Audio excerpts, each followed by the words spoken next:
أعوذ بالله من الشيطان الرجيم. بسم الله الرحمن الرحيم. إن الله وملائكته يصلون على النبي يا أيها الذين آمنوا صلوا عليه وسلموا تسليما. اللهم صل على محمد وآل محمد. بسم الله الرحمن الرحيم. عن جابر بن عبد الله عن فاطمة الزهراء عليه السلام بنت رسول الله قال سمعت فاطمة قالت دخل علي أبي رسول الله في بعض الأيام فقال السلام عليك يا فاطمة، فقلت عليك السلام. قال إني أجد في بدني زعفا، فقلت له أعوذ بالله يا أبتاه من الزعف. فقال يا فاطمة ائتيني بالكساء اليماني فغطيني به، فأتيته بالكساء اليماني فغطيته به وصرت أنظر إليه وإذا وجهه يتلاله كأنه البدر في ليلة تمامه وكماله، فما كانت إلا الساعة وإذا بولدي الحسن قد أقبل وقال السلام عليك يا أمه، فقلت وعليك السلام يا قرة عيني وثمرة فؤادي. فقال يا أمه إني أشم عندك راية طيبة كأن راية جدي رسول الله. فقلت نعم إن جدك تحت الكساء. فأقبل الحسن نحو الكساء وقال السلام عليك يا جداه يا رسول الله، أتأذنني أن أدخل معك تحت الكساء؟ فقال وعليك السلام يا ولدي ويا صاحب حوزي، قد أذنت لك. فدخل معه تحت الكساء فما كانت إلا ساعة وإذا بولدي الحسين قد أقبل وقال السلام عليك يا أمه، فقلت وعليك السلام يا ولدي ويا قرة عيني وثمرة فؤادي. فقال لي يا أمه إني أشم عندك راية طيبة كأن راية جدي رسول الله. فقلت نعم إن جدك وأخاك تحت الكساء. فدنا الحسين نحو الكساء وقال السلام عليك يا جداه والسلام عليك من اختار الله، أتأذنني أن أدخل معكم تحت الكساء؟ فقال وعليك السلام يا ولدي ويا شافع أمتي، قد أذنت لك.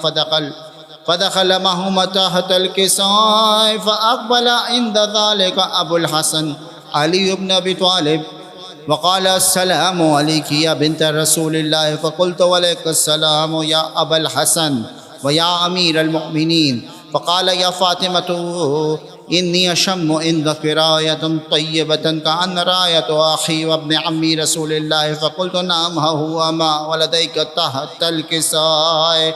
فأقبل علي نحو الكساء وقال السلام عليك يا رسول الله، أتأذنني أن أكون معكم تحت الكساء؟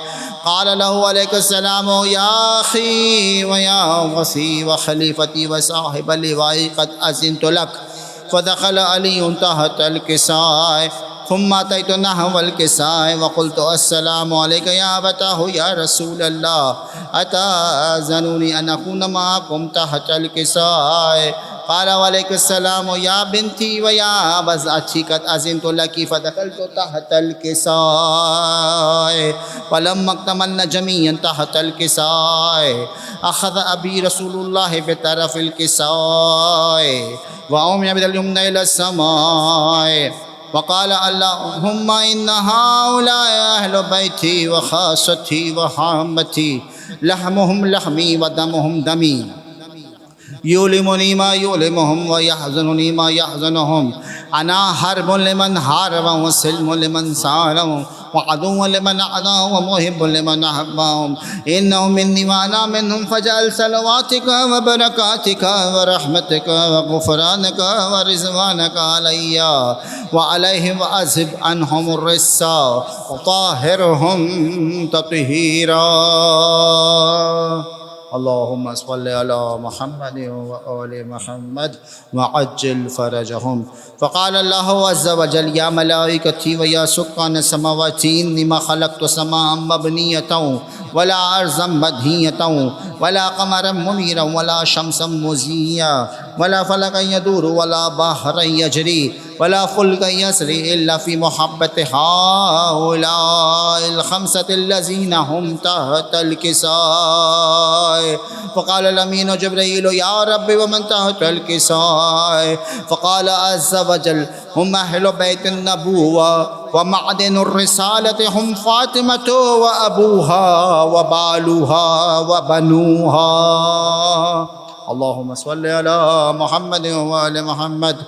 فقال جبريل يا ربي يتأذنوني عن أحبة الأرض ليكون هم معهم سادسا.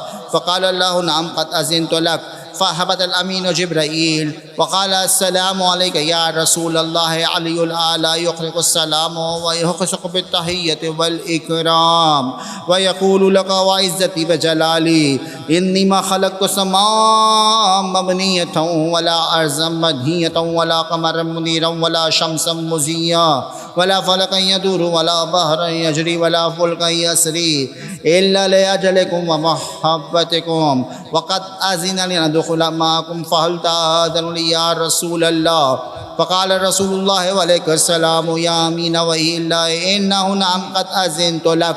فدخل جبرائيل معنا تحت الكساء فقال لأبي إن الله قد أهوى إليكم يقول إنما يريد الله ليذهب عنكم الرجس أهل البيت ويطهركم تطهيرا. اللهم صل على محمد وآل محمد وعجل فرجهم. فقال علي عليه السلام لأبي يا رسول الله أخبرني ما لجلوسنا هذا تحت الكساء من الفضل عند الله. فقال النبي صلى الله عليه وآله والذي بعثني بالحق نبيا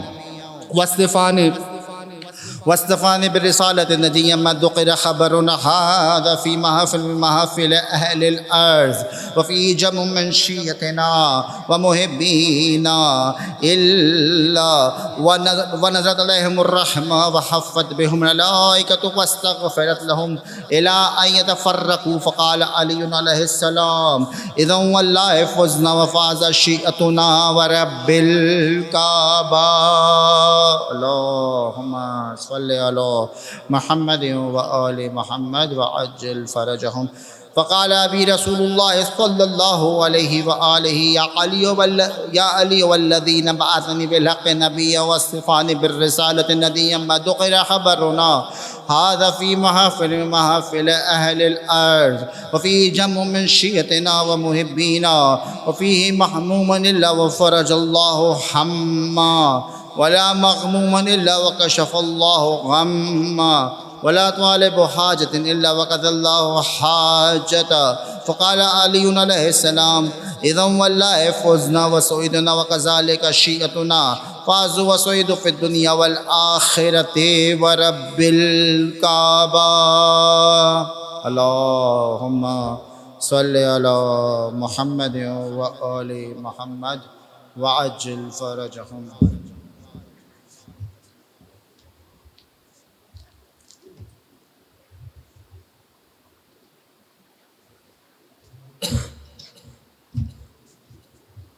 ور محمد وآل محمد صلوات.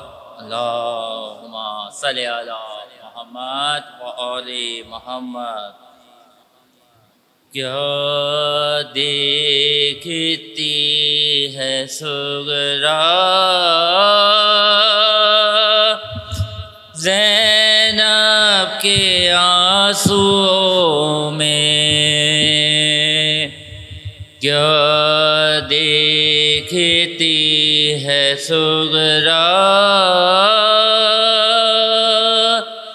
زینب کے آنسوؤں میں. منظر ہے کربلا کا زینب کے آنسوؤں میں، کیا دیکھتی دیکھتی ہے سغرا زینب کے آنسوؤں میں، برچھی کا زخم تازہ تھا زندگی رہے گا، برچھی کا زخم تازہ تھا زندگی رہے گا، اکبر کا ہے کلیجہ زینب کے آنسوؤں میں، کیا دیکھتی ہے سغرا زینب کے آنسوؤں میں، سغرا نظر اٹھاؤ قاسم کا حال دیکھو، سغرا نظر اٹھاؤ قاسم کا حال دیکھو، بکھرا ہوا ہے لاشا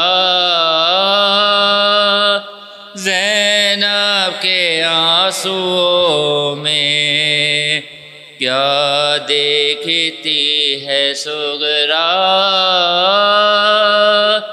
زینب کے آنسوؤں میں، اے دیدہ تصور تجھ کو دکھائی دے گا، اے دیدہ تصور تجھ کو دکھائی دے گا، چھوٹا سا ایک جھولا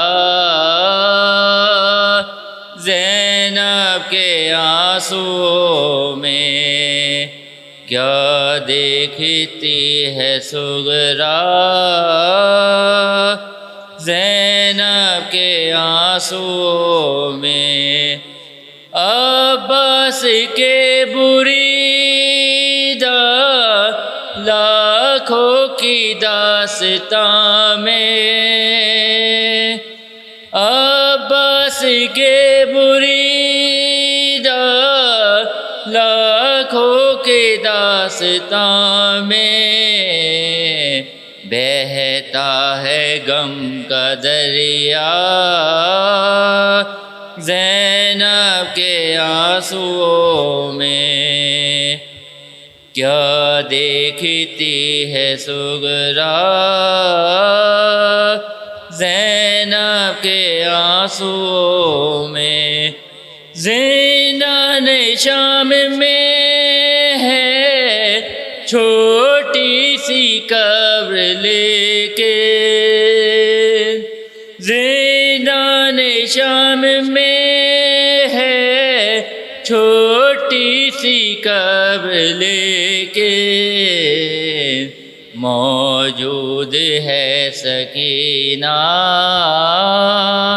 زینب کے آنسوؤں میں، کیا دیکھتی ہے سغرا زینب کے آنسوؤں میں، منظر ہے کربلا کا زینب کے آنسوؤں میں، بر محمد وآل محمد صلی اللہ علیہ وسلم۔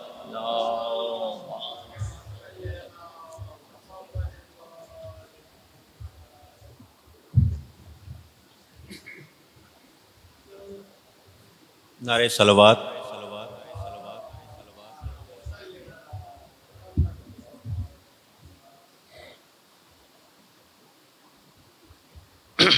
بارے دیگر صلوات۔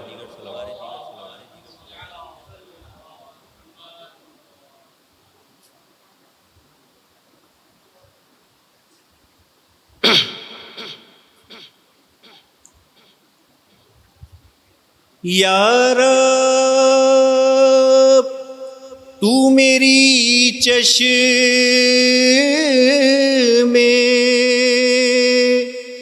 تصور کو یقین دے،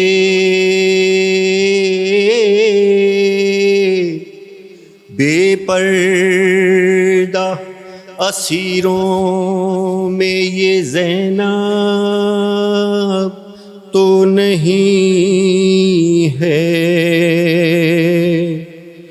شام کے بازار میں یہ کون آیا بے ردا، کہہ دو یہ زینب نہیں، شام کے بازار میں یہ کون آیا بے ردا، کہہ دو یہ زینب نہیں۔ زخم جس کے پڑھ رہے ہیں آیتیں، جس کے چہرے سے آیا ہے زحمتیں، آئی ہے کس دیس سے مخدوم شرم و حیا، کہہ دو یہ زینب نہیں، شام کے بازار میں یہ کون آیا بے ردا، کہہ دو یہ زینب نہیں۔ کر رہی ہے خاک اڑا کر کیوں بکا، واہ حسینہ کی ہمیشہ سے صدا، اس کے لب پر کیوں سجا ہے یا علی یا ایلیا، کہہ دو یہ زینب نہیں، شام کے بازار میں یہ کون آیا بے ردا، کہہ دو یہ زینب نہیں۔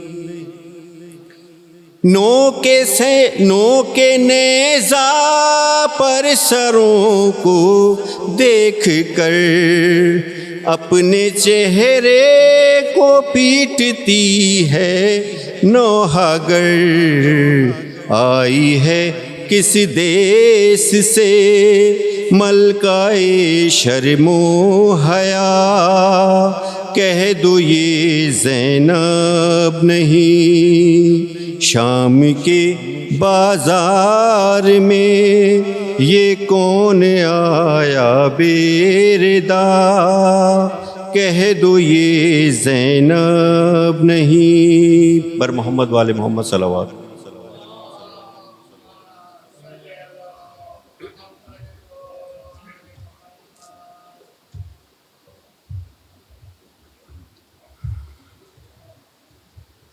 باڑ جی کا صلوات بھیجے محمد والے محمد۔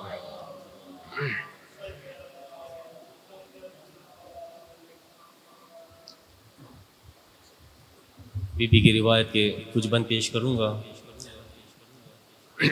ایک بار اور بلند آواز سے دودھ بھیجے محمد والے محمد صلی اللہ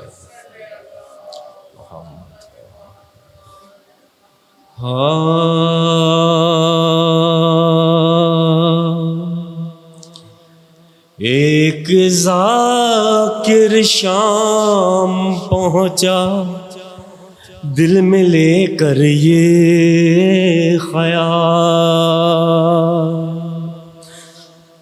دیکھ کر بازار اور دربار پوچھوں یہ سوال،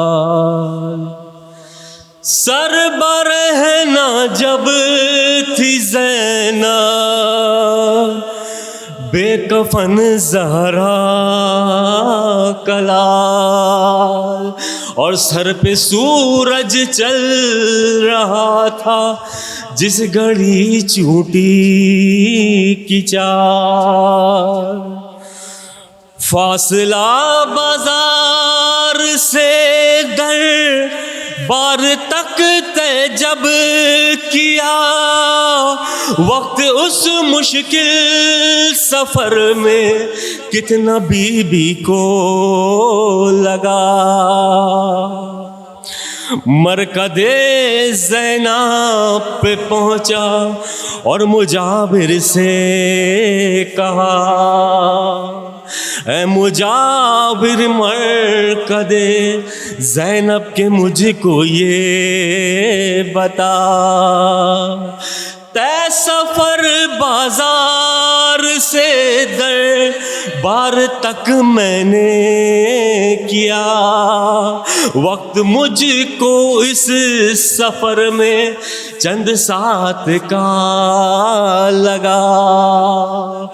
اس ذرا سے فاصلے کو خواہر شبیر نے کتنی ساحت میں کیا تے زینب دلگیر نے. رو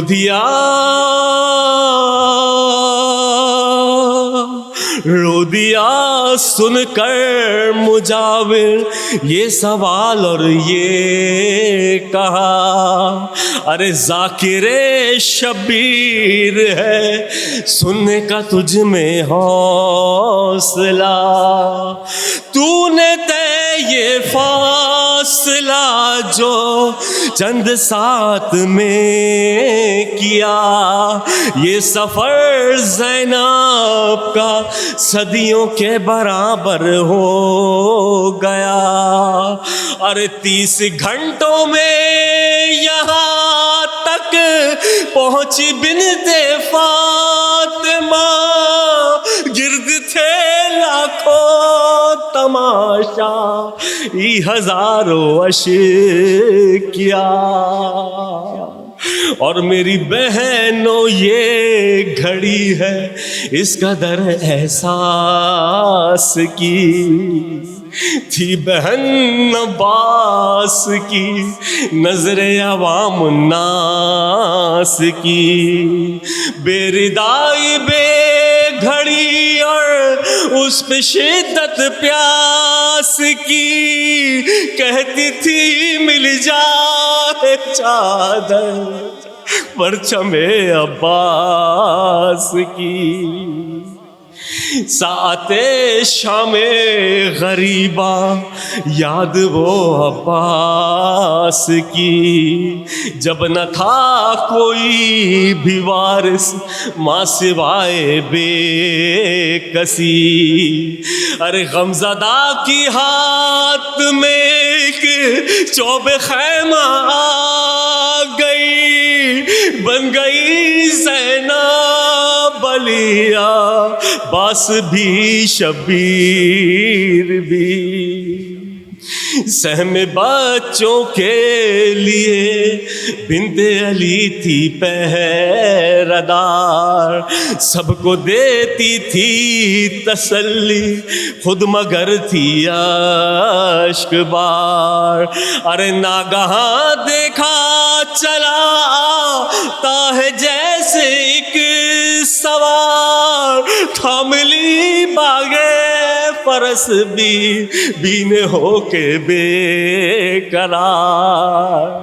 ارے بولی اب کیا لوٹنے آیا ہے سب کچھ لٹ گیا جل گیا اسباب سارا بھائی میرا مر گیا. ارے لوٹ جا دیتی ہوں تجھ کو مصطفیٰ کا واسطہ میں نبی زادی ہوں زینب بنت سیدہ. ارے مصطفیٰ کا نام سن کر ہو گیا وہ بے قرار ڈال کر باہیں گلے میں ہو کے بولا اشک بار. ارے میں تیرا بابا علی مشکل کشا ہوں غم گسار اب تو خیمے میں چلی جا، میں بنوں گا پہرہ دار۔ باپ کو دیکھا تو غم سے اور سینہ پھٹ گیا، گجلے آنسو جو تھا آخر کو بے قابو ہوا۔ بولی زینب مرتضیٰ سے کر کے یہ آہو بکا، اور کٹ گیا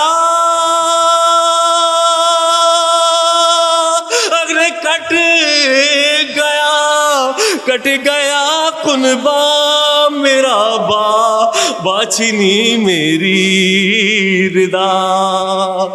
اکبر و اصغر سدھارے قاسم و عباس بھی، چل گئی شبیر کے حلقوم پہ بابا چھری۔ ارے میں در خیمہ پہ بابا ہاتھ ملتی رہ گئی، سو گیا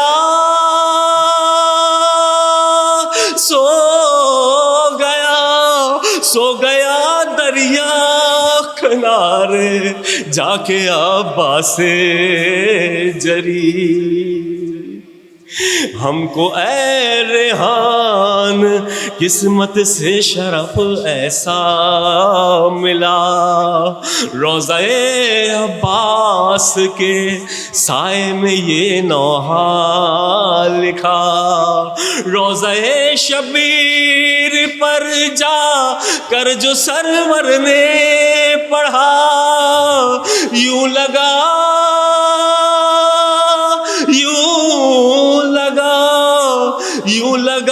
کل انبیاء ہے شامل اہل عذاب۔ بارہ جی کا صلوات بھیجی محمد و آل محمد۔ مولا امام زمانہ کی بارگاہ مقدس میں ایک بار مل کر بآواز بلند درود کا ہدیہ پیش فرمائیں۔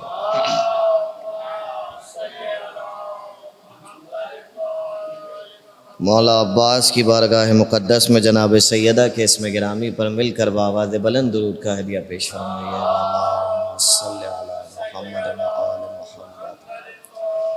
اعوذ باللہ السمیع العلیم من الشیطان اللعین الرجیم، بسم اللہ الرحمن الرحیم، الحمد للہ ذی العز الشامخ المنیف، ذی الجلال البازخ العظیم، ذی الملک الفاخر القدیم، مالک الاملاک ومفلک الافلاک، مسخر الشمس والقمر، مکور اللیل والنہار ومکور النہار علی اللیل، قاسم کل جبار عنید ومہلک کل شیطان مرید، رب الجنت رب الناس رب العالمین،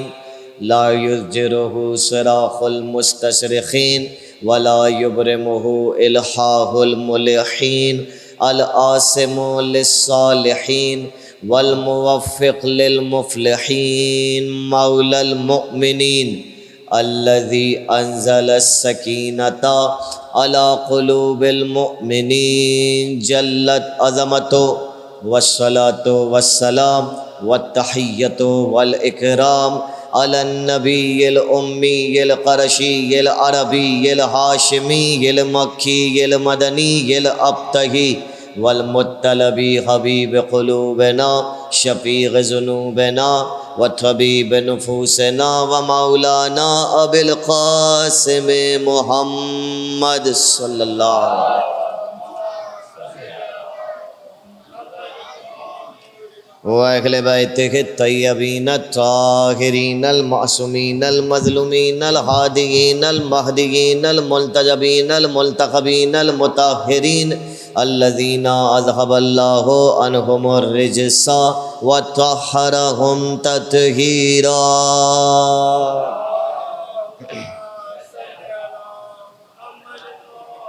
وَلَعْنَةُ اللَّهِ عَلَىٰ أَعْدَائِهِمْ أَجْمَعِينَ وَمُنْكِرِي فَضَائِلِهِمْ وَمُنْكِرِي مَصَائِبِهِمْ وَغَاصِبِي حُقُوقِهِمْ مِنْ يَوْمِنَا هَٰذَا إِلَىٰ قِيَامِ يَوْمِ الدِّينِ أَمَّا بَعْدُ فَقَدْ قَالَ الْحَكِيمُ فِي مُحْكَمِ كَلَامِهِ الْمَتِينِ وَكِتَابِهِ الْمُبِينِ وَهُوَ أَصْدَقُ الصَّادِقِينَ وَقَوْلُهُ الْحَقُّ لِأَنَّهُ مُعْلِنُ الْحَقِّ بِالْحَقِّ۔ بسم اللہ الرحمن الرحیم وَلِلَّهِ الْأَسْمَاءُ الْحُسْنَى فَادْعُوهُ بِهَا وَذَرُوا الَّذِينَ يُلْحِدُونَ فِي أَسْمَائِهِ سَيُجْزَوْنَ مَا كَانُوا يَعْمَلُونَ۔ صلوات بھیجیے گا مل کر۔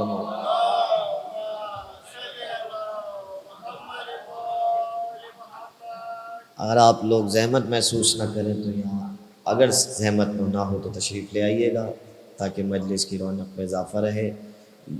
بی بی کی بارگاہ مقدس میں مولا حسین کے نام پر ایک بار مل کر بآواز بلند درود کا ہدیہ پیش فرمائیں۔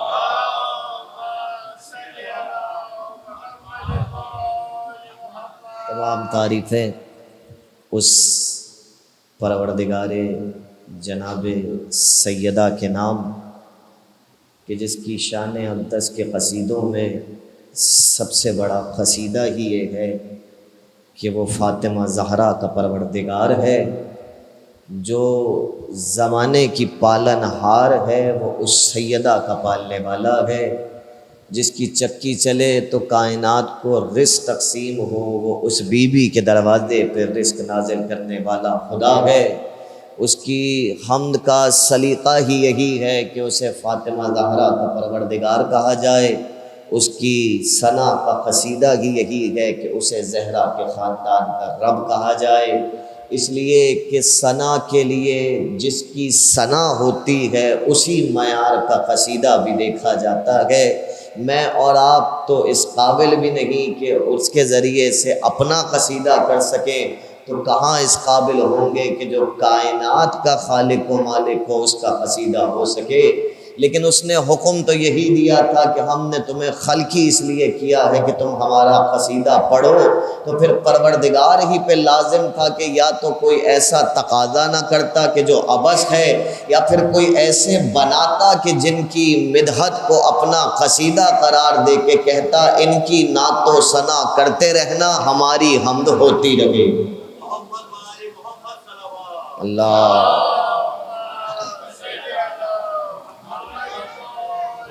حضور والا بہت توجہ رکھیے گا، بہت مختصر سی گفتگو ہے لیکن بہت کام کی گفتگو ہے۔ میں آپ کی خدمت اقدس میں حاضر ہوں، شہزادی زینب کبریٰ صلوات اللہ وسلام اللہ علیہا کہ اس میں گرامی سے منسوب یہ مجلس ہے، مجھے بی بی تک آنا ہے۔ ایک آیت میں نے آپ کی خدمت میں پڑھی ہے، بلا تمہید آغاز کر رہا ہوں۔ پروردگار نے کچھ ہستیوں کو بنایا اور کہا کہ ان کے ذریعے سے ہماری ثنا کرو، ان کے ذریعے سے ہماری حمد کرو۔ ایک واقعہ ہے، اگر وہ واقعہ مختصر سا میں پہنچانے میں آپ کی خدمت میں کامیاب ہو گیا تو پھر میں آیت کی طرف آنے میں مجھے آسانی ہوگی۔ وہ واقعہ یہ ہے کہ راوی بیٹھا ہوا ہے، دو لفظوں کا واقعہ ہے لیکن بڑا کمال کا واقعہ ہے، اور اللہ کرے کہ جو پریشانی ہمیں یہ واقعہ پڑھ کے ہوئی تھی وہی پریشانی میں آپ تک پہنچا سکوں۔ شروع میں انتہائی پریشان کن واقعہ ہے، بعد میں پریشانی کھلے گی تو پتہ چلے گا کہ جسے پریشانی سمجھ رہے تھے وہی تو راحت معراج ہے۔ پریشانی کیا ہے دیکھیے گا، پریشانی یہ ہے کہ راوی کہتا ہے میں بیٹھا ہوا تھا اور امیر المومنین تشریف فرما تھے۔ پریشانی کی بات یہ ہے، میں لفظوں میں بیان کرنے کی کوشش کروں گا کہ ہم نے جب یہ واقعہ اپنے دوست احباب کے درمیان پڑھنا شروع کیا تھا تو ہم اس واقعے کو پڑھ کے شروع میں کچھ اور ہی سمجھ رہے تھے اور بعد میں کچھ اور ہی نکل کے آیا۔ واقعہ یہ ہے کہ راوی کہتا ہے میں علی کے ساتھ بیٹھا ہوا تھا، امیر المومنین تشریف فرما تھے، میں بیٹھا ہوا تھا، لیکن معاملہ یہ لکھا ہے روایت کہ میں مولا کے ساتھ بیٹھا ہوا تھا پھر بھی انتہائی پریشان تھا۔ اور ساری پریشانی کا واقعہ یہی ہے کہ ہمیں یہی نہیں سمجھ میں آیا کہ کون بدبخت ہے جو امیر المومنین کے ساتھ بیٹھ کے بھی پریشان بیٹھا ہوا۔ لیکن جب ہمیں اس کی پریشانی پتہ چلی تو ہم اس سے زیادہ پریشان ہو گئے۔ پریشانی یہ تھی، وہ کہتا ہے میں علی کے ساتھ بیٹھا ہوا تھا، پریشان اس لیے تھا کہ میں نے دیکھا اتنے میں سامنے سے ایک شخص آیا، ابھی تک تو میں پریشان نہیں تھا، ابھی تک تو سکون سے تھا، سامنے سے ایک شخص آیا، جیسے ہی وہ شخص آیا میرے مولا اسے دیکھتے ہی مسکرا دیے۔ حضور والا یہ پریشانی ہے اس کی، اور میں آپ تک نہیں پہنچا سکا اس کی پریشانی، میں ابھی کھول دیتا ہوں۔ وہ کہہ رہا کہ علی نے اسے دیکھا، وہ ہمارے جیسا غلام تھا، مولا کا غلام زادہ تھا، ہم بھی غلام تھے، وہ بھی غلام تھا، ہمارے ساتھ روز کی اس کی ملاقات تھی، آج کی زبان میں کہا جائے تو شام کی چائے وہ ہمارے ساتھ پیا کرتا تھا۔ وہ کہتا ہے میں پریشان ہو گیا کہ نہ جانے اس میں ایسے کیسے سرخاب کے پر لگے تھے کہ جیسے ہی علی نے اسے دیکھا اسے دیکھتے ہی مسکرا دیے۔ اس کی پریشانی کی وجہ یہ تھی کہ وہ یہ جانتا تھا کہ جسے دیکھ کر علی ایک بار بھی مسکرا دیں اس کا بیڑا پار ہو جایا کرتا۔ اللہ،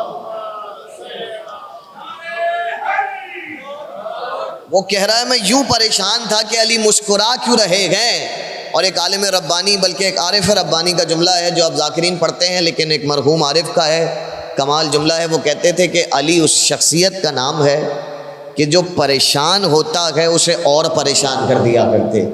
ان سے پوچھا یہ کون سا طریقہ ہے؟ بھائی وہ تو مشکل کشا ہے، مشکلوں کو دور کرنا چاہیے۔ تو بڑا لطف آمیز جملہ کہا، لطف لیجئے گا۔ کہنے لگے دشمنوں کو اس لیے پریشان کرتے ہیں تاکہ ان کی پریشانیوں میں اضافہ ہوتا رہے، اور دوستوں کو اس لیے پریشان کرتے ہیں کہ جب مشکلات میں گھر جائیں گے تو مشکل کشا کو پکارنے کا لطف دوبالا ہو جائے۔ اور اپنا سونا قبول نہیں کرتا بلکہ اپنا آگ میں جلا ہوا کندن قبول کرتا ہے۔ تو علی چاہتے ہیں ذرا جل جاؤ، تھوڑا اور جل جاؤ، پک جاؤ امتحان میں، تو پتہ تو چلے کہ دعوے میں محبت کے کتنے سچے۔ تو باب یہاں بھی یہی ہوا، وہ پریشان بیٹھا ہوا تھا، مولا نے اور پریشان کیا۔ پریشان ایسے کیا کہ ابھی تو وہ صرف اس پہ پریشان تھا، علی مسکرا رہے گئے۔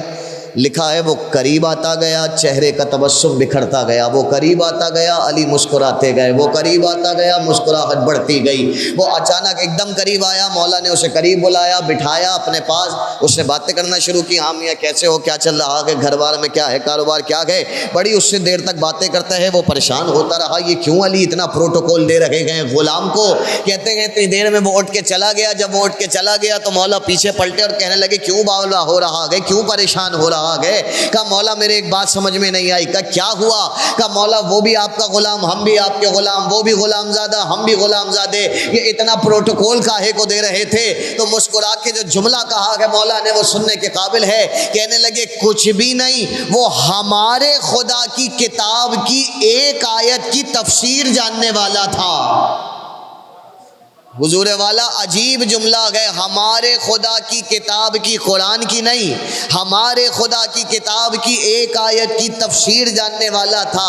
دنیا نہیں سمجھ سکی کہ امیر المومنین کیا کہہ رہے تھے۔ علی یہ کہہ رہے تھے جو قرآن مجید کی ایک آیت کی تفسیر سمجھ لے، وہ امامت کی نظروں میں وہ معیار رکھتا ہے کہ امام اسے دیکھ کر مسکرا دے تو شکر کے سجدے کر کر کے مر جائیں شہزادی زینب کبریٰ کے دروازے پر تو بھی کم ہے کہ ایسا فرش ادا دے کے چلی گئی ہے جہاں پڑھا بھی قرآن جاتا ہے، سمجھا بھی قرآن جاتا ہے۔ مل کے درود بھیجیے گا بی بی کی بارگاہ مقدس۔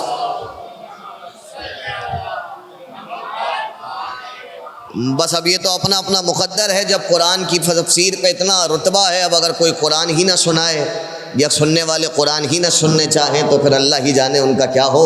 مگر امام زمانہ کی نظروں میں خدا جانے ان عزاداروں کا کیا مقام ہے جو پڑھتے بھی قرآن ہیں اور سنتے بھی قرآن۔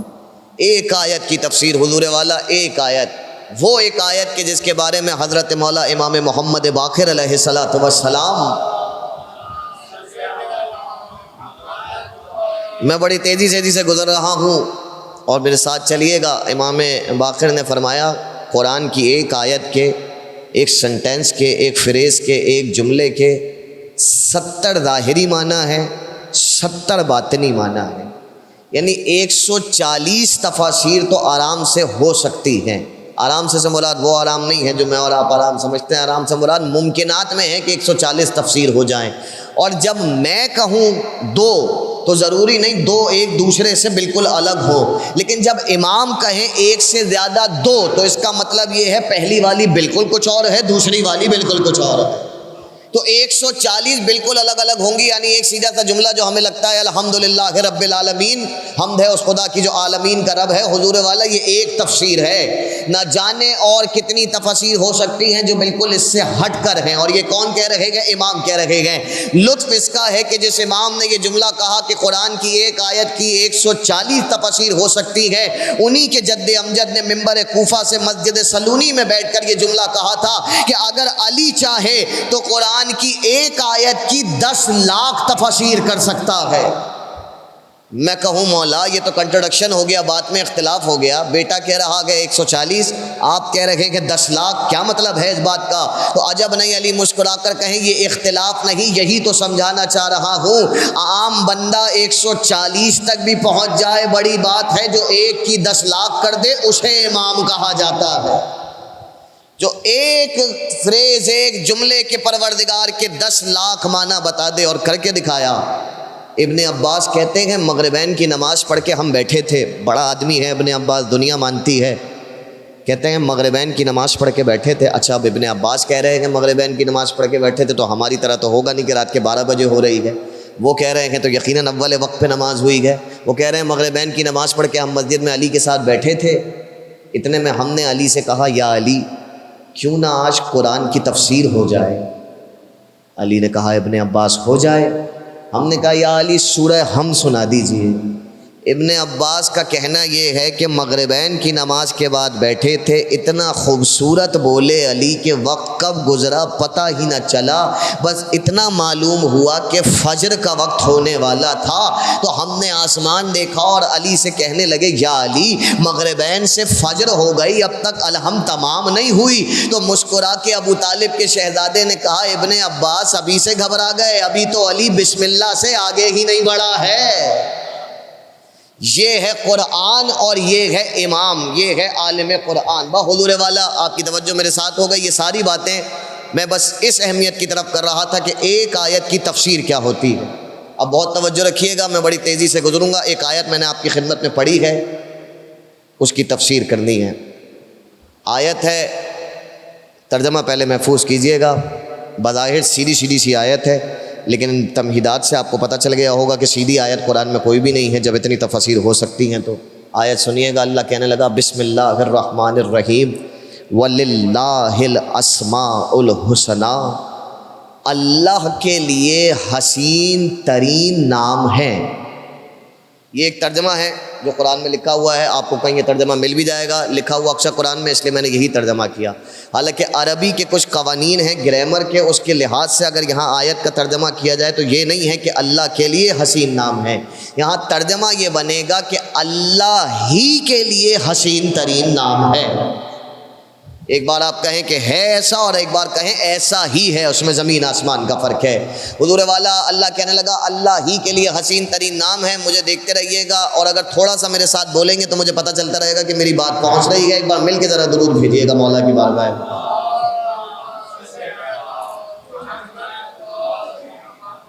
باواز بلند درود کا ہدیہ پیش فرمائیے گا بیوی کی بات. صلی اللہ با حضور والا اللہ کہنے لگا اللہ ہی کے لیے حسین ترین نام ہیں. وَلِلَّهِ الْأَسْمَاءُ الْحُسْنَى. مجھے دیکھیے گا فَادْعُوهُ بِهَا، کنڈیشن نہیں لگائی، اللہ نے حکم دیا ہے سیدھا سیدھا.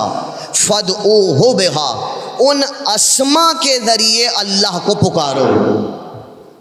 سیدھا سیدھا جملہ اللہ نے کہا اللہ ہی کے لیے حسین ترین نام ہے، ان اسماء ہی کے ذریعے اللہ کو پکارو. آپ جس خاموشی سے سن رہے ہیں میں اس خاموشی سے ہی پڑھتا رہوں گا، لیکن اب سنتے رہیے گا. وَلِلَّهِ الْأَسْمَاءُ الْحُسْنَى فَادْعُوهُ بِهَا. اللہ ہی کے لیے حسین ترین نام ہے. قرآن کا لطف لیجئے گا، اس لیے کہ مجھے امیر المومنین کی ایک حدیث یاد آ رہی ہے. علی فرمایا کرتے تھے قرآن دنیا سنتی ہے. لطف لیجئے گا مولا کے جملے کا. کہنے لگے قرآن دنیا سنتی ہے، فرق یہ ہے جب ہمارا دشمن سنتا ہے تو کانوں سے گزر کے کانوں ہی سے گزر جاتا ہے، اور جب ہمارا عاشق سنتا ہے تو کانوں سے دل میں اترتا ہے، دل میں روح میں بس جایا کرتا ہے. تو یہ آپ مجھے بتائیں گے روح میں اتر رہا ہے تو زیادہ آپ کو بھی لطف آئے گا سننے میں، مجھے بھی آئے گا. حضور والا اللہ کہنے لگا وَلِلَّهِ الْأَسْمَاءُ الْحُسْنَى، اللہ ہی کے لیے حسین ترین نام ہیں. فَادْعُوهُ بِهَا، اسی کے ذریعے اللہ کو پکارو. وَذَرُ الَّذِينَ يُلْحِدُونَ فِي أَسْمَائِهِ. ہم نے ایک تعبیر سنی ہے ہمیشہ، الہاد، ملحد. ہم سے کوئی پوچھے ملحد کے معنی کیا ہے، ہم کہتے ہیں وہ جو اللہ سے منہ پھیر لے اسے کہتے ہیں ملحد. قرآن کیا کہہ رہا ہے؟ وَذَرُ الَّذِينَ يُلْحِدُونَ فِي أَسْمَائِهِ. اور وہ لوگ کہ جو اللہ کے اسما سے منہ پھیر لیتے ہیں. سَيُجْزَوْنَ مَا كَانُوا يَعْمَلُونَ. وہ عنقریب جان لیں گے کہ انہوں نے کتنا برا کام انجام دیا ہے. کیا انداز ہے آیت کا، کیا جلال ہے آیت کا. میں لب پہنچا سکتا ہوں آپ تک، آیت کی خوشبو نہیں پہنچا سکتا، وہ خود ہی محسوس کرتے ہوئے چلیے. اللہ نے کہا اللہ ہی کے لیے حسین ترین نام ہیں، انہی ناموں کے ذریعے اللہ کو پکارو. اور وہ لوگ کہ جو اللہ کے ناموں سے الہاد برتتے ہیں، منہ پھیر لیتے ہیں، وہ عنقریب جان لیں گے کہ انہوں نے کتنا برا کام انجام دیا. حضور والا اس آیت میں دو چیزیں ہیں، ایک ہے اسم جس کی جمع ہے اسما، لیکن جہاں بھی اسما ہو تو ضروری ہے ایک اور بھی ہو. کون؟ جسے کہتے ہیں مسمى. اگر مسمى نہ ہو تو اسما کا وجود ہو نہیں سکتا. ایسے ہی حضور والا اگر اسما نہ ہو تو مسمى کا وجود ہو نہیں سکتا، اور اگر مسمى نہ ہو تو اسما کا وجود نہیں ہو سکتا. مگر ان دونوں میں ایک فرق ہے. فرق کیا ہے؟ اسما کہتے ہیں اسم کی جمع کو، اسم کے آسان ترجمہ نام، اور مسمى کہتے ہیں وہ کہ جس کا نام رکھا جائے یا جس کا نام ہو. بہت توجہ رکھیے گا، آیت بڑی عجیب و غریب سی ہے، اگر میں پہنچانے میں کامیاب ہو گیا تو آپ لطف لیں گے. ایک ہے اسم، ایک ہے مسمى، ایک ہے نام، ایک ہے وہ کہ جس کا نام ہے. یہ دونوں کے دونوں ایک دوسرے کے غیر ہوتے ہیں. اسم اور ہوتا ہے، مسمى اور ہوتا ہے.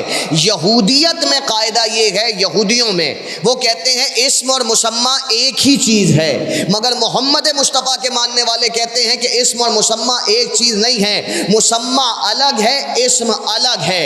اور دوسری بات یہ ہے کہ مسمى کو اسم کی حاجت نہیں ہوتی، اسم کو مسمى کی حاجت ہوتی ہے. ٹھیک ہے حضور والا، پہنچ رہی ہے بات؟ تھوڑا سا ہاں ہوں کر دیں گے تو مجھے پتہ چل جائے گا پہنچ رہی ہے بات. پہنچ رہی ہے حضور والا بات. میں آپ سے داد دینے کو نہیں کہہ رہا، پر بتا دیں پہنچ رہی ہے بات. مل کے ذرا درود پڑھ کے بتا دیں پہنچ رہی ہے بات. مجھے پتا ہے میں کھوجوں کے علاقے میں ہوں، لیکن پھر بھی مل کے درود بھیج دیجیے گا محمد والے.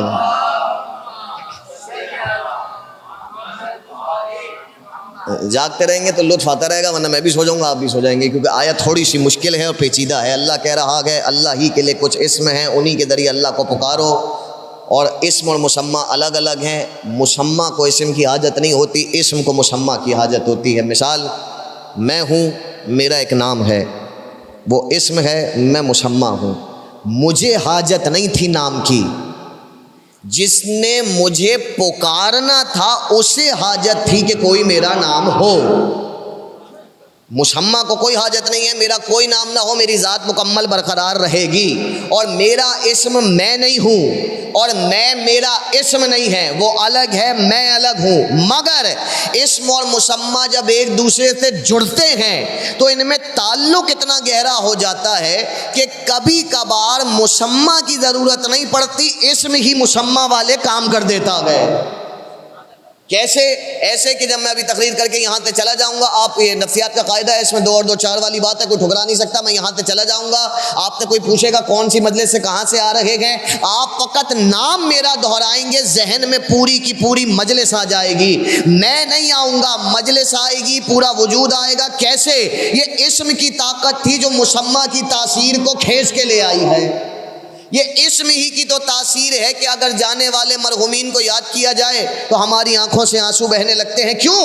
مسمى تو نہیں آ رہا، اسم میں مسمى کی تاثیر ہو رہی ہوتی ہے. اسم مسمى کی جھلک رکھتا ہے، اسم مسمى کا اثر رکھتا ہے، اسم مسمى کی قدرت رکھتا ہے، اسم مسمى کی طاقت رکھتا ہے. بلکہ یہاں اس جملے کو یوں بدل لیجئے کہ اسم میں مسمى کی ایسی تجلی ہوتی ہے کہ کبھی کبھار پورا کا پورا مسمى ہٹ جائے مگر اسم مسمى والے کام کر دیتا ہے. یہ اتنی مشکل بات تھی جو علم کلام کی ایک طویل بحث کے ذریعے کتابوں میں سمجھائی گئی، لیکن خدا جانے یہ مشکل ترین بات ہماری ماؤں کو کس نے سمجھا دی تھی کہ ادھر بچے کی ٹھوکر لگی، ادھر وہ گرا، ادھر ان کے منہ سے نکلا یا علی. ان سے کوئی جا کے پوچھے علی آئے تھے، کہیں گی علی نہیں آئے تھے، اسم نے مسمى کا کام کر دیا تھا. اسم مسمہ کا کام کر رہا تھا، مدد بھی آئی، بچت بھی آئی، موقع بھی ملا، سکون بھی ملا، راحت بھی ملی۔ علی تو نہیں آئے، تو کیا ہوا؟ نام ابش لیا کا نام ابش نہیں لیا، اسم نے مسمہ کا کام کر دیا۔ تو جب یہ قاعدہ طے ہوا، نفسیات کے قاعدے میں بھی دنیا نے مانا، لاجک سے بھی مانا، فلسفے سے بھی مانا کہ اسم مسمہ کا اثر رکھتا ہے، اسم مسمہ کی تاثیر رکھتا ہے، اسم مسمہ کی جھلک رکھتا ہے۔ آج پوری سائنس اس پہ بیس کرتی ہے، ثابت کرنے پہ تلی ہوئی ہے کہ گلابوں پودوں کے سامنے جا کر آپ الٹی سیدھی باتیں کرنا شروع کیجئے، پودے مرجھا جائیں گے، اور انہی پودوں کے سامنے اچھی باتیں کرنا شروع کیجئے، پودے کھلکھلا اٹھیں گے۔ پانی کے سامنے جا کے بری باتیں کرنا شروع کیجئے، پانی سڑ جائے گا۔ اسی پانی کے سامنے جا کے اچھے نام لینا شروع کیجئے، پانی خوشگوار ہی رہے گا۔ یہ کیا ہو رہا ہے؟ یہ اسم آپ بول رہے ہیں، اثر مسمہ کا پیدا ہو رہا ہے۔ آپ اچھے اسما کا نام لیں گے تو اچھے مسمہ کا اثر پیدا ہوگا، برے اسما کا نام لیں گے تو برے مسمہ کا اثر پیدا ہوگا۔ کچھ اسم تو ایسے ہوتے ہیں، میں اپنے مزاج سے بالکل ہی ہٹ گیا اور میں کہیں اور جانا چاہ رہا تھا، لیکن آپ کی خاموشی مجھے کہیں اور لے گئی، تو اب میرے ساتھ وہیں چلیے جہاں میں جا رہا ہوں۔ اسم مسمہ کے ساتھ تعلق ایسے جوڑ دیتا ہے کہ جب جب اسم ذہن میں آتا ہے تب تب مسمہ کی تصویر ذہن میں آتی ہے۔ اور اس جملے کو یوں بدل کے کہہ رہا ہوں کہ ممکن نہیں ہوتا کہ پھر مسمہ بغیر اسم کے ذہن میں آ سکے، یعنی یہ ممکنات سے باہر ہو جاتا ہے کہ کوئی مسمہ کو سوچے لیکن اسم کو نہ سوچے۔ یہ تب ہوتا ہے جب اسم اور مسمہ کا تعلق انتہائی گہرا ہو جائے، اور یہ تب گہرا ہوتا ہے کہ جب میں اور آپ نام رکھ کے بار بار استعمال کریں۔ تو خدا کی قسم جب میں اور آپ نام رکھ کے بار بار استعمال کریں تو اسم میں مسمہ کا اثر پیدا ہوتا ہے۔ تو اگر اللہ خود کہے کہ اس کے لیے کوئی اسما ہے تو اس کے اسما میں مسمہ کا کتنا اثر ہوگا؟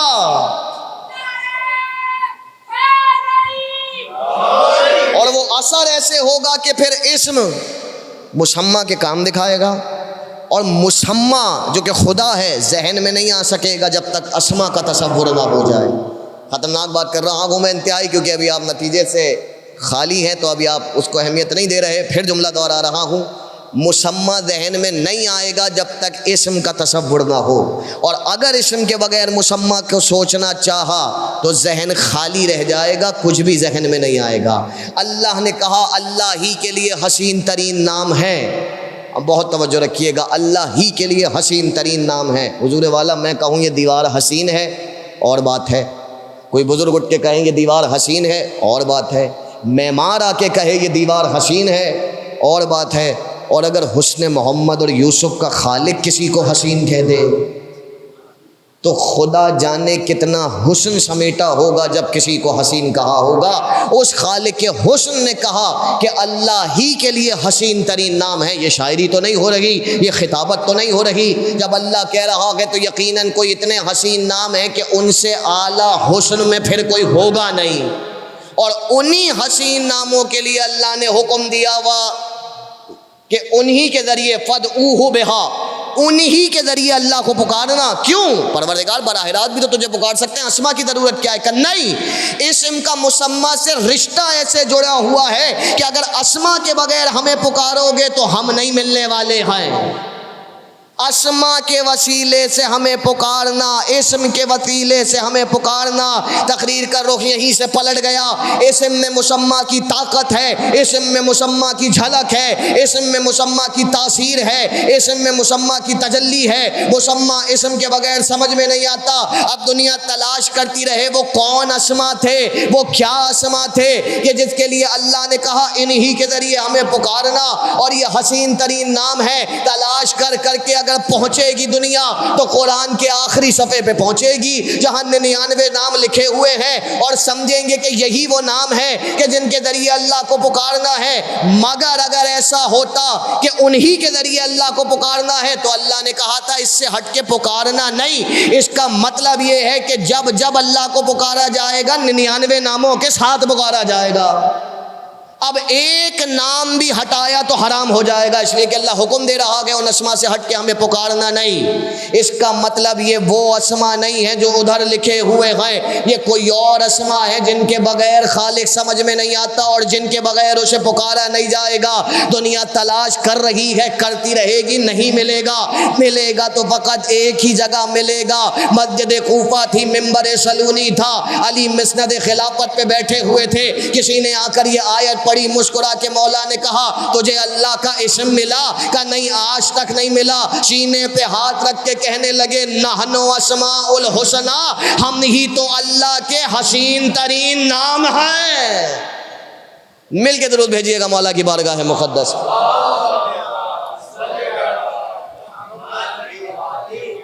ہم ہی تو اللہ کے حسین ترین نام ہیں۔ بس اب خطرناک بات تو ہے مگر ہے ایسے ہی، اسما کے بغیر مسمہ نہیں ملے گا۔ پکارتے رہیے اللہ اللہ، جب تک آل محمد نہیں ملیں گے خدا نہیں ملنے والا۔ دوسری بات، اسم میں مسمہ کی تاثیر، اسم میں مسمہ کی جھلک، اسم میں مسمہ کا اثر۔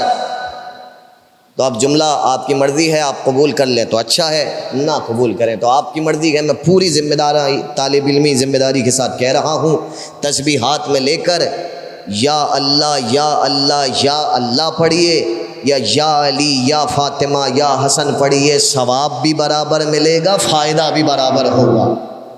اس لیے کہ اسم کا مسمہ سے رشتہ جڑا ہوا ہے۔ اللہ کیا ہے؟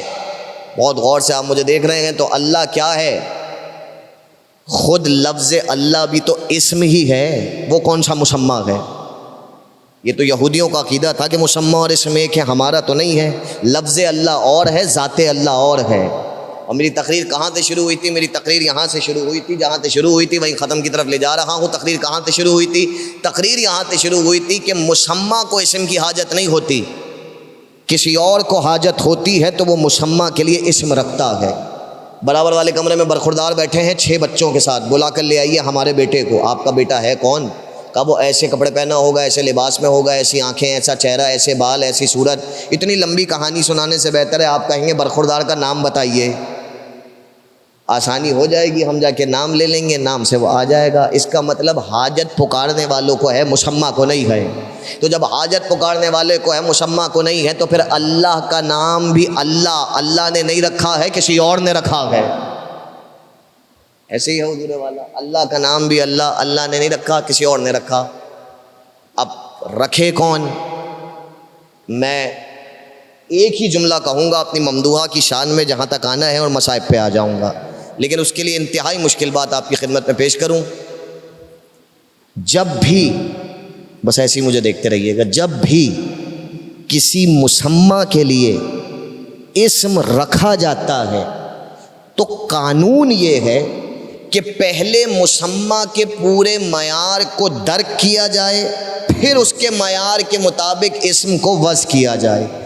اس لیے کہ اگر مسمہ کا معیار کم ہوا، اسم اعلیٰ رکھ دیا تو بھی غلط، اور اگر مسمہ بلند ہوا، اسم کمتر رکھ دیا تو بھی غلط۔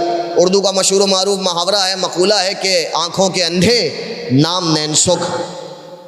غلطی کس کی ہے؟ اس کی کہ جو اندھا ہے؟ نہ، غلطی اس کی ہے جو اسے نین سکھ پکار رہا ہے۔ غلطی نام رکھنے والے کی ہے، اس نے معیار کے مطابق نام کیوں نہیں رکھا؟ میں اگر کارپیٹ کو سنگ مرمر کہنے لگوں تو میری جہالت ہے، مجھ پہ واجب ہے کہ پہلے اس کا پورا معیار درک کروں، اور خاک کو خاک کہہ کے پکاروں، سنگ مرمر کو سنگ مرمر کہہ کے پکاروں، ورنہ یہ میری جہالت ہوگی۔ یعنی طے یہ ہوا کہ جب بھی کسی مسمہ کا اسم رکھا جائے گا، پورے معیار کو وضع کیا جائے، دیکھا جائے گا۔ برخوردار کا نام رکھا گیا عبداللہ، اور برخوردار گلیوں میں کچھ ایسا کرتے پکڑے گئے، جو نہ پکڑے جاتے تو زیادہ بہتر تھا۔ تو لوگوں نے کہا آپ نے دیکھیے کیا نام رکھا تھا، وہ کیا کر رہے ہیں؟ تو ہر باپ پلٹ کے کہے گا بھائی ہم عالم الغیب تھوڑی تھے، ہمیں یہ تھوڑی پتا تھا کہ برخوردار بڑے ہو کر یہ گل کھلانے والے ہیں، پتہ ہوتا تو ہم کبھی بھی عبداللہ نام نہ رکھتے۔ تو کیا ان کے عالم الغیب نہ ہونے سے قانون بدل جائے گا؟ قانون نہیں بدلے گا، قانون یہی رہے گا کہ معیار دیکھو، پھر اس معیار کے مطابق نام رکھو۔ اگر معیار سے ہٹ کے نام رکھا تو نام رکھنے والے کی جہالت بھی شمار ہوگی، اور نام رکھنے والے کی غلطی بھی شمار ہوگی۔ جب عام قانون یہ ہے کہ معیار کے مطابق نام رکھا جائے، تو خدا جانے کہ جب خدا کا نام رکھا گیا ہوگا تو کس معیار کو دیکھا گیا ہوگا؟ خاموشی سے آپ نے اتنی خطرناک بات سننی ہے تو اب خاموشی سے ہی سنیے، خدا جانے وہ معیار کیا ہوگا، اس لیے کہ جو خالق کے معیار کو کوئی درک نہیں کر سکتا سوائے اپنے پروردگار کے، کہ اللہ عقلوں میں آتا نہیں ہے، مگر اللہ خود کہہ رہا ہے ہمیں اسم کی حاجت نہیں ہے، نام کوئی اور رکھے گا۔ تو اب جو بھی اللہ کا نام رکھے گا اس کا معیار ذہنی اتنا بلند ہونا چاہیے کہ وہ خالق کے معیار کو درک کر لے۔ کس نے رکھا اللہ کا نام؟ بچپن سے آیت پڑھ رہے ہیں، جبھی تو قرآن نے آواز دے کر کہا بسم اللہ الرحمن الرحیم، قل هو اللہ احد، محمد تم کہہ دو کہ وہ اللہ ایک ہے۔ اے حبیب تم نام رکھو کہ وہ اللہ ایک ہے۔ تو جس محمد کا معیار ذہنی یہ ہو کہ توحید کے معیار کو درک کر لے، اس محمد کو نہ ہذیان ہو سکتا ہے نہ نسیان ہو سکتا ہے۔ یہ معیار ذہن محمد عربی ہے۔ بحضور والا قانون یہی تھا کہ معیار کے مطابق نام رکھا جائے، معیار کے مطابق۔ جس محمد نے خدا کا نام رکھا، اسی محمد کی گود میں پلے علی نے اگر اب کسی کا نام رکھا تو لازمی ہے کہ پورے معیار کو دیکھتا ہوا رکھے۔ میں کہیں اور سے آتا اور بڑی الگ طریقے سے آتا، لیکن دوستوں نے کم ساتھ دیا تو میں کسی اور طریقے سے آ گیا تیزی سے۔ آخری جملہ سنیے، اب اگر وہ علی کسی کا نام رکھے جو امام بھی ہے، جو حجت بھی ہے، جو آقا بھی ہے، جو مولا بھی ہے، جو ولی بھی ہے، جو خلیفہ بھی ہے، تو پورے معیار کو دیکھ کر رکھیں گے۔ میں اگر اپنی بیٹی کا نام رکھ دوں نا میری زینت، تو کوئی کمال نہیں ہے۔ علی اگر بیٹی کا نام رکھ دے زینب، تو خدا جانے کیا کمال ہے۔ وہ علی جو اتنی بڑی شخصیت ہے، اس نے نام رکھا زینب، اپنے باپ کی زینت۔ بزرگ بیٹھے گئے، زینت کا ترجمہ دیکھیے گا جا کے دوست احباب۔ زینت اس شے کو کہا جاتا ہے، لطف اگر لے سکیں، زینت اس شے کو کہا جاتا ہے کہ جس کے بغیر حسن پورا نہ ہو سکے، جس کے بغیر ولایت اور امامت کا حسن پورا نہ ہو، اسے زینب کبریٰ کہہ کے پکارا جاتا۔ بس عزیزوں، بات ختم ہو گئی۔ امام زمانہ ہم سب کا یہاں آنا اپنی بارگاہ مقدس میں قبول فرمائے۔ شہزادی ہم سب کی تمام شرعی حاجات کو پورا فرمائے۔ آ گیا میں نام تک تو مجھے اور کچھ کہنے کی ضرورت نہیں ہے۔ جو عزادار ہیں وہ اس جملے کو سمجھتے ہیں کہ عرفا کا قول ہے کہ خدا نے 3 نام ہی ایسے بنائے ہیں کہ جن ناموں کو لے کر ہی رونے کا دل چاہتا۔ ضرورت نہیں پڑتی کہ انسان طویل مصائب پڑھے، اگر تنہائی میں بیٹھ کے دل کی زبان سے کبھی وہ 3 نام لے لے تو وہ نام ہی اتنی تاثیر رکھتے ہیں کہ بندہ نام لیتا رہے اور روتا رہے۔ اس میں پہلا نام ہے فاطمہ زہرا، دوسرا نام ہے زینب کبریٰ، اور تیسرا نام ہے سکینہ بنت الحسین۔ بس عزیزوں، میں 2 جملے مصائب کے پڑھوں گا، آپ کو زیادہ زحمت نہیں دوں گا۔ جن کی آنکھوں میں آنسو ہیں، امام زمانہ انہیں اپنی بارگاہ مقدس سے ڈھیر سارے انعامات نازل فرمائیں۔ اگر رونا آئے تو شہزادی سیدہ کو ہدیہ کر دیجئے گا، اگر رونا نہ آئے تو بی بی سے آنسو طلب کر لیجئے گا اور 2 آنسو بی بی کو پرسے میں دے دیجئے گا، مگر مجھے گھور کے نہ دیکھیے گا۔ رونا نہ آئے تو سر جھکا کے امام زمانہ سے آنسو مانگیے گا۔ میں فقط 2 روایتیں سناؤں گا اور اس پہ مجلس تمام ہو جائے گی۔ اس بی بی کے مصائب میں کیا پڑھوں کہ جس بی بی کا لقب ہی ام المصائب ہے، جس بی بی کو کہا ہی مصائب کی ماں کا گیا۔ خدا جانے کتنے مصائب ٹوٹے، کیا کیا مصیبتیں ٹوٹی کہ اسے مصائب کی ماں کہہ کے پکارا گیا، جسے ثانی زہرا کہہ کے پکارا گیا۔ لوگ سمجھتے کہ ثانی زہرا فضائل کے باب نے کہا، ہاں فضائل کے باب میں تو کہا، مگر وہ مصائب میں بھی زہرا کی ثانی تھی۔ ارے فاطمہ زہرا کے دروازے پہ آگ لگی تھی، زینب کبریٰ کے خیمے میں آگ لگی ہے. مصیبت برابر تھی، وہاں بھی چھوٹے بچے تھے، یہاں بھی چھوٹے بچے تھے.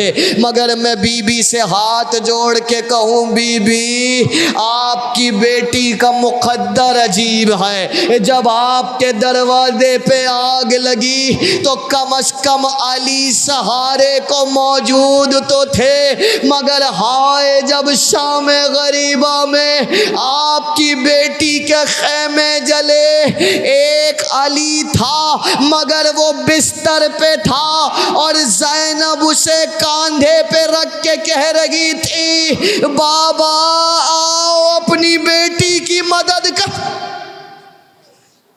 بابا آؤ زینب کبریٰ کی مدد کرو. امامت کو جلتے شعلوں سے بچا کے لانے والی ہے زینب کبریٰ. احسان نہیں ادا کر سکتی. تمام مخلوقات بھی مل کے اگر بی بی کا احسان ادا کرنا چاہیں تو احسان نہیں ادا کر سکتی، اس لیے کہ امامت ختم ہو جاتی اگر زینب کبریٰ نہ ہوتی. جلتے خیموں سے سید سجاد کو اٹھایا اور پھر پوری شام غریبہ ٹوٹا نیزہ لے کر اکیلے خیموں کا تلایا کرتی رہی. منظر یاد ہے نا آپ کو؟ اگر نہیں ہے تو یاد کر لیجئے. ایک طرف بنی ہاشم کے لاشیں پڑے ہیں، ایک طرف زینب کے بچوں کے ٹکڑے پڑے ہوئے ہیں، میں نے کہہ دیا آپ نے سن لیا.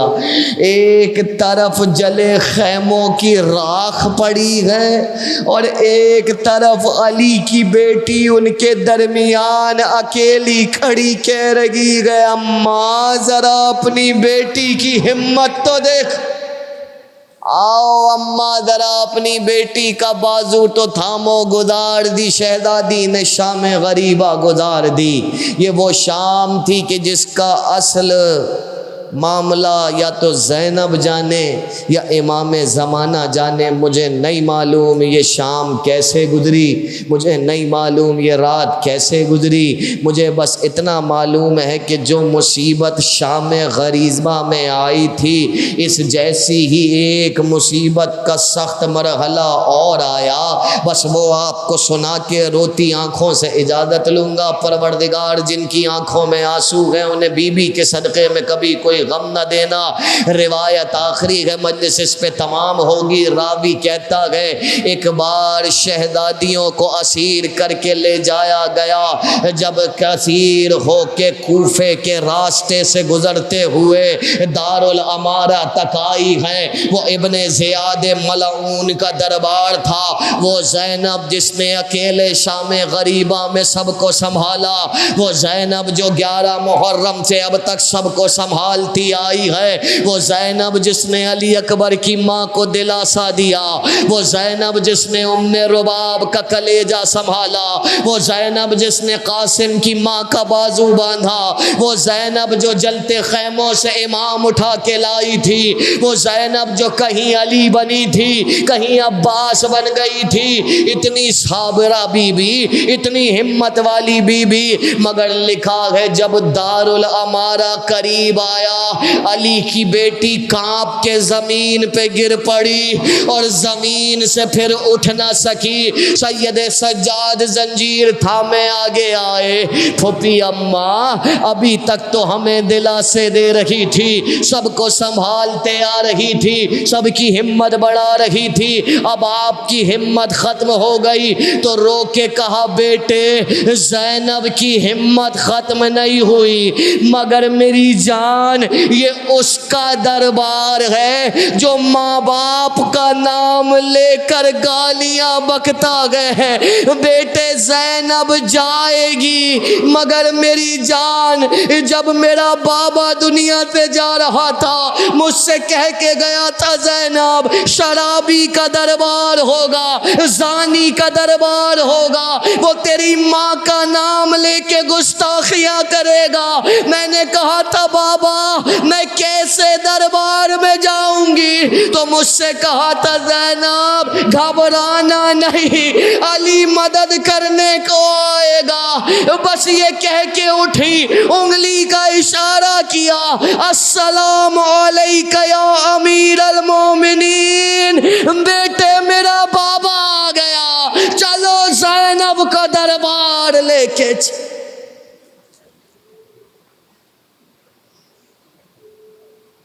لعنت اللہ علی القوم الظالمین والسیالم الذین ظلموا ایاما انقلبا ینقلبون۔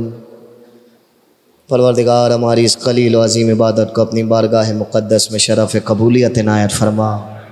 پروردگار آنکھوں میں آنسو ہیں، میں کوئی دعا نہیں کر رہا، بس ایک ہی دعا کر رہا ہوں، جس کے دل میں جتنی آرزو ہو وہ دعا کو آمین کہیے گا، یہی تمام دعاؤں کا خلاصہ ہے۔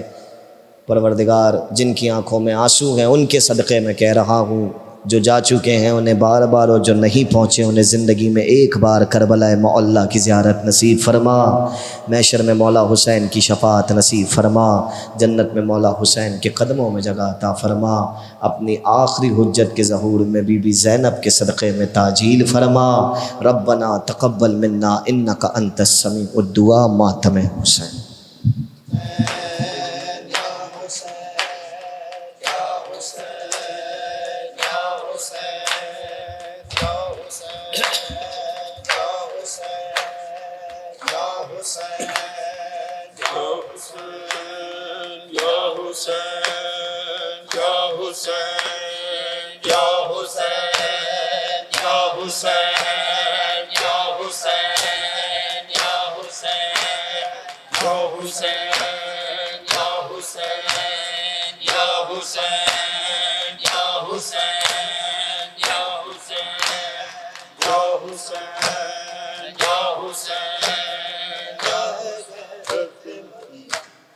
تیرا بازار میں جانا ہے غیرت مریم، تیرا بازار میں جانا ہے غیرت مریم، تیرا بازار میں جانا ہے غیرت مریم، تیرا بازار میں جانا ہے غیرت مریم، تیرا بازار میں جانا ہے غیرت مریم، تیرا بازار میں جانا ہے غیرت مریم، تیرا بازار میں جانا ہے غیرت مریم، تیرا بازار میں جانا ہے غیرت مریم، تیرا بازار میں جانا ہے غیرت مریم، تیرا بازار میں جانا ہے غیرت مریم، تیرا بازار میں جانا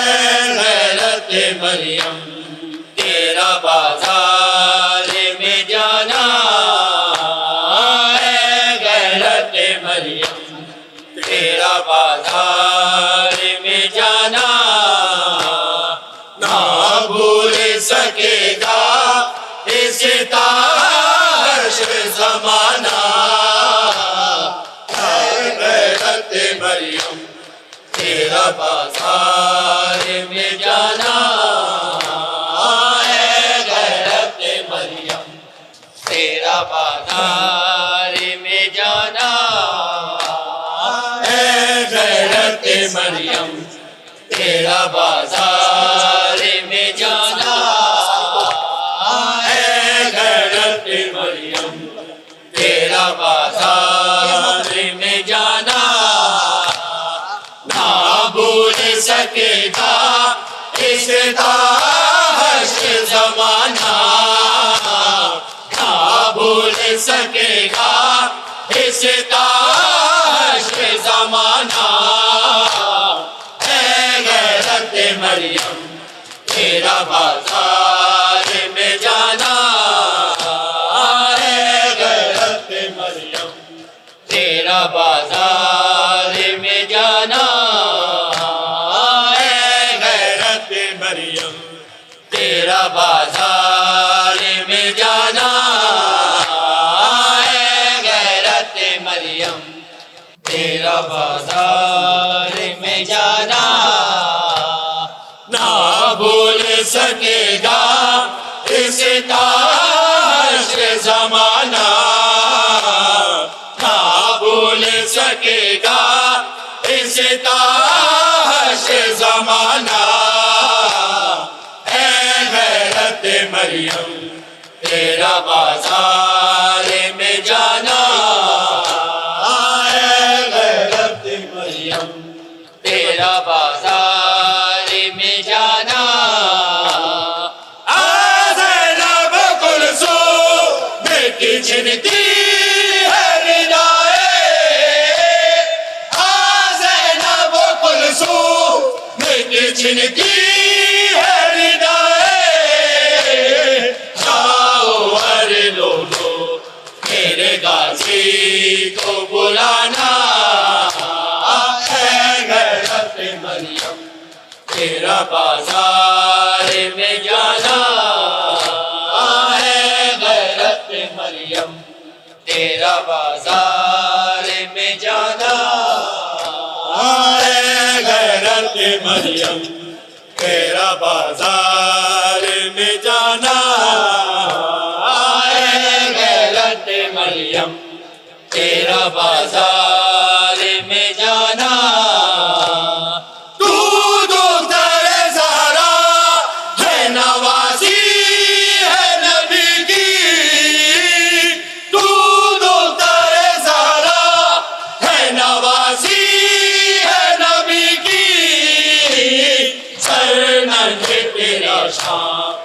کے بازار میں جانا ہے غیرت مریم تیرا بازار میں جانا ہے غیرت مریم تیرا بازار میں جانا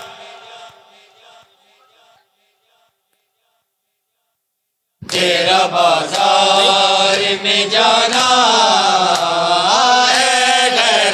مریم تیرا بازار میں جانا اب خاک پہ سوئے گی سکینہ تیری کیسے اب خاک پہ سوئے گی سکینہ تیری کیسے تو نے سکھایا اسے سینے پہ سلانا مریم تیرا بازار میں جانا ہے غیرت مریم تیرا بازار میں جانا ہے غیرت مریم تیرا بازار میں جانا نہ بھول سکے گا اس تاش زمانہ اس تاش زمانہ اے غیرت مریم تیرا بازار میں جانا اے غیرت مریم تیرا بازار میں جانا اے غیرت مریم تیرا بازار میں جانا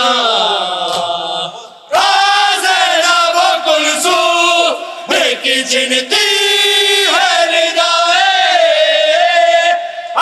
زینب کلثوم بیٹی چنتی ہے ندائے جاؤ ہر لوگوں میرے غازی کو بلانا ہے غیرت مریم تیرا بازار میں جانا ہے غیرت مریم تیرا بازار میں جانا ہے غیرت مریم تیرا بازار میں جانا ہے مریم تیرا بازار میں جانا مر جاتے ہیں شوہر تو پناہ دیتے ہیں بھائی مر جاتے ہیں شوہر تو پناہ دیتے ہیں بھائی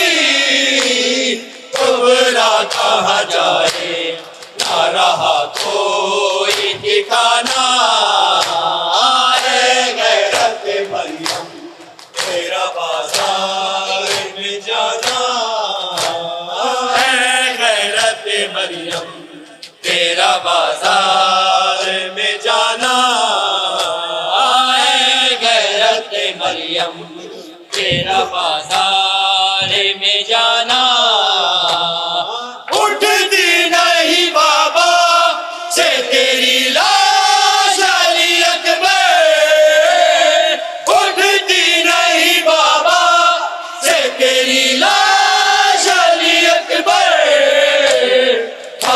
تو نہیں بھیجے میرے لاشے کو اٹھانا اے غیرت مریم تیرا بازار میں جانا اے غیرت مریم تیرا بازار میں جانا اے غیرت مریم تیرا بازار میں جانا اے غیرت مریم تیرا بازار میں جانا نہ بھول سکے گا اس تاش زمانہ نہ بھول سکے گا اس تاش زمانہ اے غیرت مریم تیرا بازار میں جانا اے غیرت مریم تیرا بازار میں جانا اے غیرت مریم تیرا بازار میں جانا